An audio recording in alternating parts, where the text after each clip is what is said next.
So hello and welcome back everyone. जैसे कि SSC GD के लिए आपको पता है कि एग्जाम डेट आ चुकी है, 27 अप्रैल से आपके एग्जाम है। तो उस चीज को ध्यान में रखते हुए हम लोग जीके के लिए हमारे जो भी पीवाईक्यूज हैं और जो भी इंपॉर्टेंट क्वेश्चंस रहेंगे वो करने वाले हैं, और आज से हमारा ये पहला लेक्चर रहेगा। तो सबसे पहले फर्स्ट क्वेश्चन इज कि who was the first president of All India Muslim league founded in 1906? कि 1906 में जब all India Muslim league found हुई, उसके फर्स्ट प्रेसिडेंट कौन थे? इंपॉर्टेंट। सबसे पहले देखो कि जो मुस्लिम लीग है वो फॉर्म कब हुई है। मुस्लिम लीग फाउंडेड ऑन 30 दिसंबर 1906 में मुस्लिम लीग फाउंड हुई है। कहाँ पे? ढाका में। इसके जो फाउंडर थे वो थे Nawab Salimullah Khan, was founder of IM के, इंडियन मुस्लिम लीग के फाउंडर थे नवाब सलीमुल्लाह खान। फर्स्ट प्रेसिडेंट कौन थे? इंपॉर्टेंट।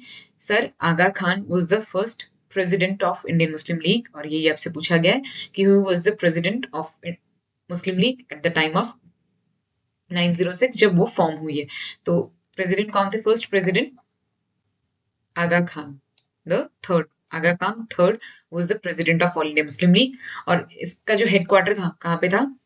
लखनऊ में था। और इसकी एक लंदन ब्रांच यानी ऑल इंडिया मुस्लिम लीग की एक लंदन ब्रांच स्टैब्लिश हुई थी 1908 में। और किसने स्टैब्लिश करी थी? सैयद अमीर अली ने। सैयद अमीर अली ने एक लंदन में एक ब्रांच स्टैब्लिश करी थी 1908 में। किसकी? ऑल इंडिया मुस्लिम लीग की। ठीक है, नेक्स्ट देखो। Which 5-year plan aimed to achieve self-reliant and aimed at growth with stability? इसका मतलब क्या था कि हम लोग सेल्फ रिलायंट तो बनेंगे, बट हमें जो ग्रोथ करनी है वो विद स्टेबिलिटी करनी है। तो स्टेबिलिटी वर्ड को पकड़ के रखो कि स्टेबिलिटी वर्ड क्यों आया। देखो पहले जो हमारा थर्ड 5-year प्लान देखोगे उसमें जो हमारा मोटिव था that was self reliant economy, but fourth में ऐड किया गया कि सेल्फ रिलायंट तो बनना है बट ग्रोथ विद स्टेबिलिटी। तो उसका रीजन क्या रहा कि देखो during the third 5-year plan में क्या हुआ। एक तो फर्स्ट हमारा इंडो चाइना वॉर हुआ 1962 में, और फिर पाकिस्तान के वॉर हुआ 1965 में, इंडो पाक वॉर हुआ। उसके बाद डेथ ऑफ जवाहरलाल नेहरू हुई 1964 में, एक काफी बड़ा सेटबैक लगा। एंड उसी टाइम पे जवाहरलाल नेहरू जी की भी जवाहरलाल नेहरू जी की डेथ हुई, प्लस लाल बहादुर शास्त्री जी की भी सेम टाइम फ्रेम में 1966 में, जब हमारा थर्ड फेज चल रहा था, मतलब हमारा थर्ड 5-year प्लान चल रहा था उसमें। तो थर्ड 5-year प्लान में काफी सारी प्रॉब्लम क्रिएट हुई कि काफी जो हमारी इकोनॉमी थी वो अनस्टेबल होगी। तो फोर्थ जो हमारा 5-year प्लान रहा उसमें क्या रहा कि हमें स्टेबिलिटी चाहिए पहले ही। तो लिंक हुआ कि ये अनस्टेबिलिटी क्रिएट हुई थी, जिसकी वजह से फोर्थ में ऐड किया गया कि अब हमें स्टेबिलिटी चाहिए। तो ग्रोथ विद स्टेबिलिटी हमारे कौन से 5-year प्लान का हिस्सा है? तो ये हमारे फोर्थ 5-year प्लान का हिस्सा है, ग्रोथ विद स्टेबिलिटी। नेक्स्ट देखो। Under which amendment of the Constitution of India right to property removed from fundamental rights? हमें पता है कि पहले कितने फंडामेंटल राइट्स थे? सात फंडामेंटल राइट्स थे। अभी एक रिमूव हो गया है, कौन सा? Right to property. ठीक है,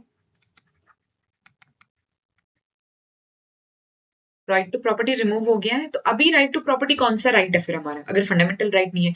तो अभी राइट टू प्रॉपर्टी हमारा एक लीगल और कॉन्स्टिट्यूशनल राइट है। हमारा लीगल राइट है और कॉन्स्टिट्यूशनल राइट है। और अभी ये कौन से आर्टिकल में फंडामेंटल राइट्स? हमारा जो लीगल राइट है, सॉरी, जो हमारा राइट टू प्रॉपर्टी जो एक लीगल राइट है, अभी हमारे आर्टिकल 300 क्लॉज ए में है, जो कि हमारा लीगल राइट, अब फंडामेंटल राइट नहीं है। ठीक है, पहले ये कौन से में था? आर्टिकल 9(1) के एफ क्लॉज में था, और आर्टिकल 31 भी हमारे राइट टू प्रॉपर्टी के बारे में बात करता है। तो कौन से आर्टिकल से राइट टू प्रॉपर्टी को चेंज किया गया? फंडामेंटल राइट से लीगल राइट, यानी उसको रिमूव किया गया है, ये पूछा गया है। तो ये किया गया है हमारे article 44th amendment act of 1978 में। ठीक है, 44th अमेंडमेंट एक्ट ऑफ 1978 में जो राइट टू प्रॉपर्टी है वो फंडामेंटल राइट से हटा के एक लीगल राइट बना दिया गया। नेक्स्ट देखो। Which among the following belong to the tertiary sector of Indian economy? Tertiary sector हमारी इकोनॉमी में वैसे तो 5 सेक्टर है, ठीक है, जिसमें हम लोग बाद में देखते हैं क्वार्टनरी भी है, बट जो अभी मेन सेक्टर है वो हमारे 3 सेक्टर माने जाते हैं। जैसे एक है हमारा प्राइमरी सेक्टर, एक है सेकेंडरी एंड एक है हमारा टर्शरी सेक्टर। तो प्राइमरी सेक्टर में तो हमारे जो भी चीजें नेचर से रिलेवेंट है, जैसे एग्रीकल्चर हो गया, फार्मिंग हो गया, ये आते हैं हमारे अंडर इरिगेशन, ये आते हैं जो हमारी नेचर से रिलेवेंट एक्टिविटीज है, ये आते हैं हमारे प्राइमरी सेक्टर में, ठीक है। सेकेंडरी जो सेक्टर है उसमें हमारी आती है फैक्ट्रीज, जिसमें हम लोग किस चीज का प्रोडक्शन हो रहा है, मैन्युफैक्चरिंग हो रही है, तो वो आती है हमारे टर्शरी सेकेंडरी सेक्टर में। टर्शरी सेक्टर में आती है हमारी सर्विसेज, ठीक है, जैसे टीचर हैं, लॉयर हैं, डॉक्टर्स हैं, तो ये क्या अपनी सर्विसेज दे रहे हैं, तो दे कम अंडर टर्शरी सेक्टर। तो क्या फॉरेस्ट्री आती है? नहीं, फॉरेस्ट्री तभी तो हमने देखा ना कि फॉरेस्ट हो गया, एग्रीकल्चर हो गया, फिशिंग हो गया, तो ये सब तो किसमें आते हैं? नेचर की एक्टिविटीज हैं, और ये हमारे प्राइमरी सेक्टर में। मैन्युफैक्चरिंग अगेन अभी हमने देखा कि ये तो किस चीज का प्रोडक्शन हो रहा है, मैन्युफैक्चर कर रहे हैं, तो ये हमारे किसमें आ गया? सेकेंडरी में आ गया। इलेक्ट्रिसिटी की सप्लाई, ये भी हमारी फैक्ट्रीज के रेलेवेंट ही है, तो ये भी नहीं है। पब्लिक एडमिनिस्ट्रेशन, जैसे डॉक्टर लॉयर्स क्या करते हैं, अपनी सर्विसेज प्रोवाइड कर रहे हैं, in same way public administration भी क्या है, सेवा कर रहा है, सर्विसेज दे रहा है हमें, ठीक है। तो public administration come under tertiary sector. उसके बाद देखो नाट्य शास्त्र, the earliest text dealing with performing arts. जो नाट्य शास्त्र है जिसमें किसके बारे में लिखा गया है, डांस एंड म्यूजिक के बारे में कंपाइल किया गया है। तो इसको किसने कंपाइल किया? नाट्य शास्त्र किसके रिगार्डिंग है? अर्लीस्ट टेक्स्ट देखो सबसे पहले तो कि इसमें डांस एंड म्यूजिक के बारे में है। अब इसको किसने कंपाइल किया है? साक्या ने, वाल्मीकि ने, भरत ने, या फिर अगस्त्य ने? तो सबसे पहले जो नाट्य शास्त्र है ये हमारा कंसीडर किया जाता है एज ए फिफ्थ वेद, हमारा पांचवा वेद कंसीडर किया जाता है। पहले हमारे कितने वेद है? 4 वेद है, जिसमें ऋग्वेद, सामवेद, यजुर्वेद एंड अथर्ववेद। तो ये 4 वेद है हमारे, ठीक है। तो नाट्य शास्त्र को फिफ्थ वेद कंसीडर किया जाता है, ऋग्वेद, सामवेद, यजुर्वेद एंड अथर्ववेद। तो नाट्य शास्त्र इज ए फिफ्थ वेद। अब इसको कंपाइल किसने किया है? तो इसको कंपाइल किया है भरत मुनि जी ने। भरत मुनि ने इसको कंपाइल किया है, ठीक है।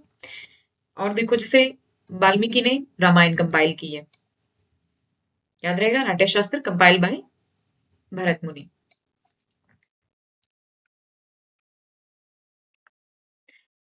भरत मुनि जी ने कंपाइल किया है नाट्य शास्त्र।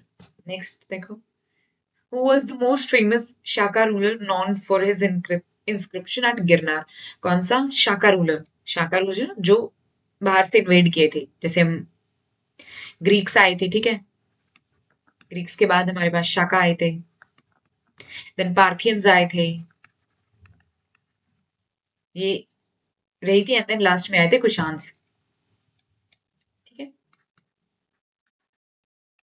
कुशान्स रहे थे, तो ग्रीक्स रहे, शाका रहे, पार्थियन रहे, देन कुशान। तो ये जो फॉरेन इन्वेजन हुए थे उनमें से जो शाका रूलर्स थे, उस कौन से शाका रूलर है जो गिरनार इंस्क्रिप्शन के बारे में बताता है? तो गिरनार इज इन गुजरात है।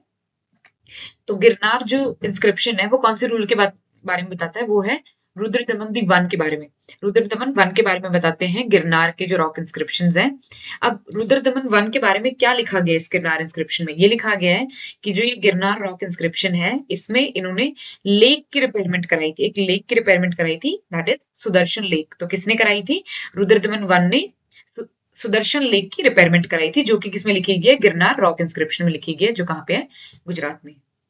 गिरनार इज इन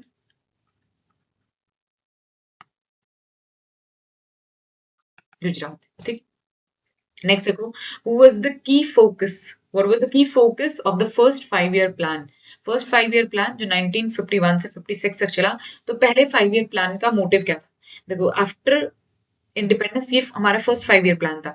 तो उस टाइम पे ऐसा कुछ था ही नहीं कि हम कुछ और सोचें, कुछ एडवांसमेंट का सोचें, कुछ टेक्नोलॉजी की सोचें। सबसे पहले तो उस टाइम पे जो गरीबी थी, जो भुखमरी थी, वो इतनी ज्यादा थी कि सबसे पहले तो हमें हमारी एग्रीकल्चर को डेवलप करना था कि भाई खाने के लिए हो। उसके बाद देखेंगे इंडस्ट्रीज का, उसके बाद देखेंगे एजुकेशन का। तो सबसे जो फर्स्ट मोटिव रहा, हमारा फोकस रहा फर्स्ट 5 year प्लान का, वो रहा था कि एग्रीकल्चर डेवलपमेंट करना है हमें, ठीक है। तो फर्स्ट 5 year प्लान का मोटिव क्या था? एग्रीकल्चर डेवलपमेंट था। यहाँ पे देखो साइड बाय सारे हमारे जो पहले 5 प्लान है उनका तो एटलीस्ट आपको याद होना चाहिए। फर्स्ट का रहा था एग्रीकल्चर डेवलपमेंट एंड इरिगेशन। जैसे हम लोग सेकंड 5 year प्लान में आए कि हाँ ठीक है, एग्रीकल्चर पे हम लोगों ने ध्यान दे लिया, अब थोड़ा सा इंडस्ट्रीज को ग्रो किया जाए। तो सेकंड का मोटिव क्या रखा गया? इंडस्ट्रियलाइजेशन की, जो हमारी छोटी फैक्ट्रीज हैं या जो हमारा लेबर वर्क है उस पर थोड़ा ध्यान दिया जाए, इंडस्ट्रीज को थोड़ा स्ट्रॉन्ग किया जाए। थर्ड क्या आया था कि हमें सेल्फ सफिशिएंट बनना है, कि हमें किसी पे डिपेंड नहीं होना है in terms of food grains, कि हमारी जो इकोनॉमी है वो इतना फूड प्रोड्यूस कर सके कि हमें किसी पे डिपेंड ना होना पड़े और हम सेल्फ सफिशिएंट रहे और बैलेंस्ड हमारी ग्रोथ रहे। तो थर्ड में ये रहा। फोर्थ में क्या रहा? Stability with growth, stability and growth, कि हमें ग्रोथ तो चाहिए, सेल्फ सफिशिएंट तो हमें बनना है, बट विद स्टेबिलिटी। तो फोर्थ में ऐड किया गया स्टेबिलिटी, वर्ड ऐड किया गया। And fifth very important, fifth में क्या है कि रिमूवल ऑफ पॉवर्टी, गरीबी हटाओ एंड सेल्फ रिलायंट। तो पांचवा तो इंपॉर्टेंट है कि क्या था इसका, रिमूवल ऑफ पॉवर्टी यानी गरीबी हटाओ, एक मोटिव रखा गया था, एक फोकस पॉइंट था हमारे फिफ्थ 5 ईयर प्लान का, गरीबी हटाओ and removal of poverty. Next देखो, which of the following Vedas is primarily the collection of magic spells and charms, जादू एंड टोना टोटका, ठीक है, आज के टाइम पे जिसको हम ब्लैक मैजिक बोलते हैं। तो कौन से हमारे वेद में मैजिक स्पेल्स एंड चार्म्स के बारे में मेंशन है? एंड इसमें लिखा है कि आप जो इविल स्पिरिट्स हैं, ये बुरी आत्माएं हैं, जो ये बीमारियां हैं, इनको कैसे ठीक कर सकते हो, तरीके से इसमें बहुत ब्लैक मैजिक के बारे में लिखा गया है। तो हमारा कौन सा वेद है जो ब्लैक मैजिक के बारे में बताता है? तो देखो, ऋग्वेद नहीं, ऋग्वेद हमारी बात करता है हाइम्स एंड प्रेयर्स की। यजुर्वेद बात करता है हमारे रिचुअल्स की। अथर्ववेद बात करता है मैजिक स्पेल्स एंड चार्म्स की। सामवेद बात करता है म्यूजिक की। ठीक है, तो मैजिक स्पेल्स एंड चार्म्स के बारे में कौन सा वेद बताता है? अथर्ववेद। देखो, जैसे ऋग्वेद में हाइम्स एंड प्रेयर्स आती हैं, यजुर्वेद में रिचुअल्स आते हैं, सामवेद में म्यूजिक आता है, अथर्ववेद में क्या आता है? मैजिक चार्म्स एंड स्पेल्स के बारे में आता है। नेक्स्ट देखो, which chemical is used for whitening of the clothes in clothing industry? Removal of colours को हटाने के मतलब, आप ये मान लो ब्लीचिंग करने के लिए, केमिकल्स को हटाने के लिए कौन सा इनमें से केमिकल यूज होता है क्लोथिंग इंडस्ट्रीज में? तो वो यूज होता है कैल्शियम ऑक्सीक्लोराइड। कैल्शियम ऑक्सीक्लोराइड से क्या होता है कि कलर फेड हो जाता है, वो कलर उड़ जाता है, जिसको बोलते हैं हम लोग ब्लीचिंग। नेक्स्ट देखो, Nilgiri is one of the oldest mountain range located at the tri junction of the which 3 states? Nilgiri जो माउंटेन्स है, नीलगिरी हिल्स हैं, वो कौन सी 3 स्टेट के ट्राई जंक्शन पे है, यानी वहां पे 3 स्टेट्स का मिलन होता है। देखो, यहाँ पे पड़ती है हमारी नीलगिरी हिल्स, तो यहाँ पे 3 स्टेट्स का जंक्शन है, दैट इज तमिलनाडु, ठीक है, तमिलनाडु नीचे, Kerala and then we have Karnataka. तो तमिलनाडु, केरला एंड कर्नाटका तीनों स्टेट का ट्राई जंक्शन पे हमारी कौन सी हिल्स है? नीलगिरी हिल्स है ट्राई जंक्शन पे, ठीक है। अब देखो, कुछ हाईएस्ट पीक्स हैं जो अक्सर पूछी जाती है, वो देखो। जैसे नागालैंड की हाईएस्ट पीक है mount Saramati. Mount Saramati highest peak of Nagaland, याद रखनी है। केरला की हाईएस्ट पीक है अनाईमुड़ी, केरला की हाईएस्ट पीक अनाईमुड़ी है। तमिलनाडु की हाईएस्ट पीक डोडाबेटा है। राजस्थान की गुरु शिखर है। एंड आंध्र प्रदेश की अमराकोंडा, आंध्र प्रदेश की अमराकोंडा, राजस्थान की गुरु शिखर, तमिलनाडु की डोडाबेटा, केरला की अनाईमुड़ी एंड नागालैंड की माउंट सारामाटी। ये हाईएस्ट पीक है स्टेट्स की। नेक्स्ट देखो, which among the following has power to dissolve the legislative assembly of a state? देखो, स्टेट की बात आ रही है तो स्टेट में हाईएस्ट अथॉरिटी किसकी है? Obviously governor of the state. तो गवर्नर ऑफ द स्टेट, जैसे सेंट्रल में किसके पास रहती है? सेंटर में ऑब्वियसली जो भी पावर है, चाहे वो स्यूडो पावर है, ठीक है, कि वो प्रेसिडेंट के हाथ में रहती है, कि प्रेसिडेंट की फाइनल मोहर के बाद ही कोई भी चीज लॉ बनती है या कोई भी चीज डिसॉल्व होती है। इन सेम वे स्टेट में जो लेजिस्लेटिव असेंबली है उसको डिसॉल्व करने की पावर किसके पास है? गवर्नर ऑफ द स्टेट के पास है। नेक्स्ट देखो, which of the following right is considered as a component of right to life? Right to life and personal liberty, कि इनमें से कौन सी चीज है जो right to life and personal liberty के अंदर आती है, उसका एक कंपोनेंट है। तो राइट टू लाइफ में और राइट टू पर्सनल लिबर्टी में क्या आता है? राइट टू प्राइवेसी एक इंटीग्रल पार्ट है इन दोनों का। सो राइट टू प्राइवेसी का मतलब क्या है कि ये कंपोनेंट है किसका? राइट टू लाइफ का। कि देखो, राइट टू लाइफ के अंदर आपकी राइट टू प्राइवेसी भी आएगा एंड पर्सनल लिबर्टी में राइट टू प्राइवेसी आता है। In which year did Bhimrao Ambedkar led the Mahad Satyagraha. Bhimrao Ambedkar ने कौन से ईयर में महात सत्याग्रह किया था? तो महात सत्याग्रह किया था उन्होंने 1927 में। What impact did a green revolution have on Indian dependence on A food imports? कि जो इंडिया फूड इम्पोर्ट्स पे डिपेंड था, उसने ग्रीन रेवोल्यूशन ने क्या इम्पैक्ट लाया इंडिया में? कि क्या हम लोग increase dependence on food grains? नहीं, फूड ग्रेन्स पे तो डिपेंडेंसी कम होगी ना, मतलब decrease dependency on food grains, क्योंकि भाई ग्रीन रेवोल्यूशन आया तो हमारे यहाँ पे जो इकोनॉमी है वो हम खुद ग्रो कर रहे हैं, तो हम लोग क्या कर रहे हैं, डिक्रीज हो रहा हमारा डिपेंडेंस किस पे? फूड ग्रेन्स पे। तो दिस इज करेक्ट आंसर कि हमारी डिपेंडेंसी डिक्रीज हो रही है ऑन फूड ग्रेन्स पे। सबसे पहले देखो कि green revolution led by M S. Swaminathan ji, जिनको फादर बोला जाता है ग्रीन रेवोल्यूशन के इन इंडिया में, और ऑल ओवर द वर्ल्ड में नॉर्मन बोरलॉग जी, नॉर्मन बोरलॉग, जिनको बोला था father of green revolution in world. Norman Borlaug India में है, एम.एस. स्वामीनाथन जी।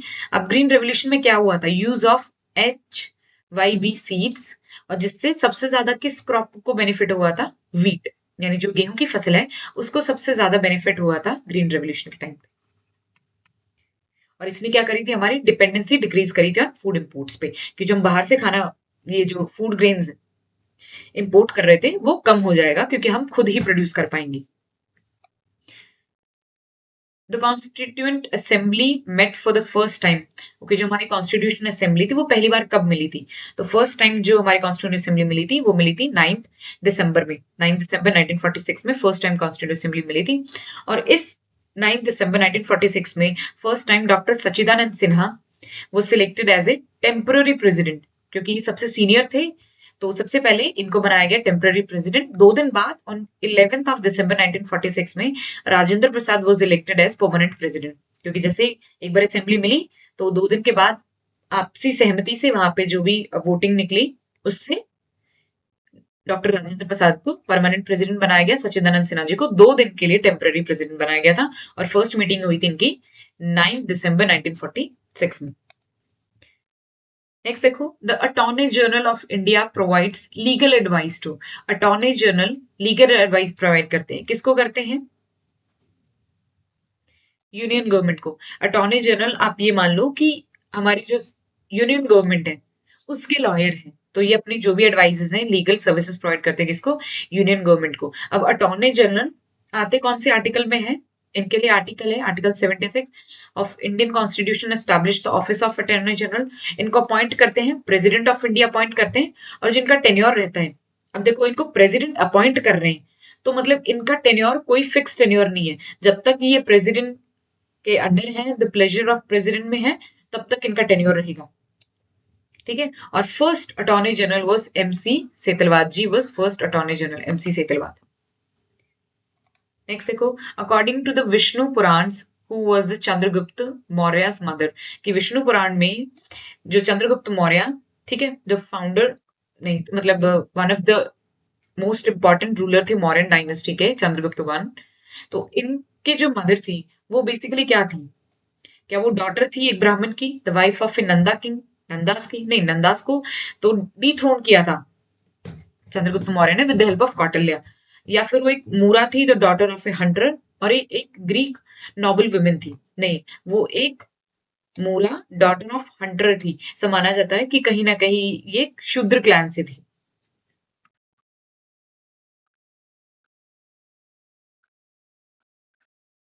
शूद्र क्लैन से थी, ठीक है।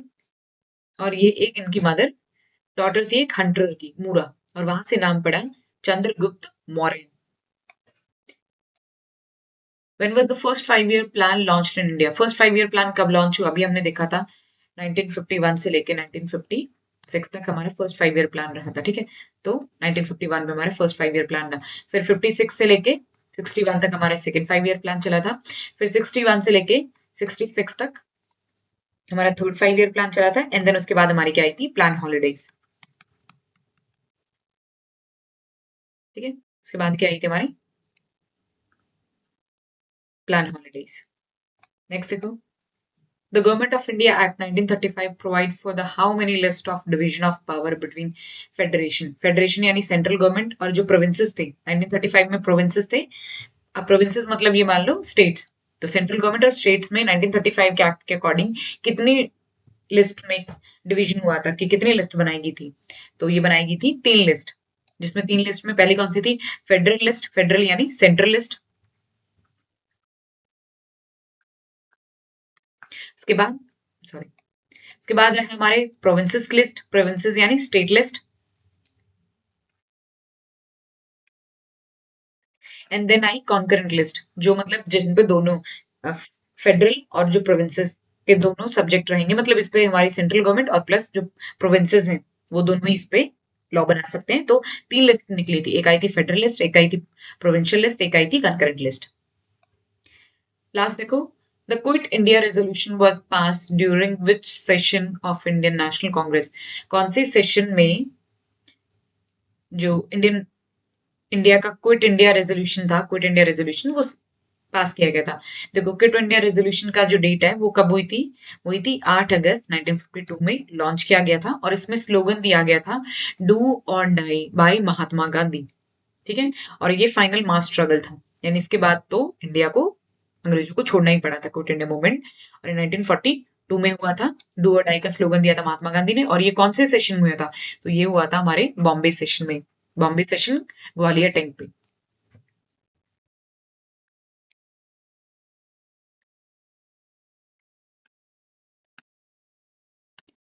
ग्वालियर टैंक, बॉम्बे।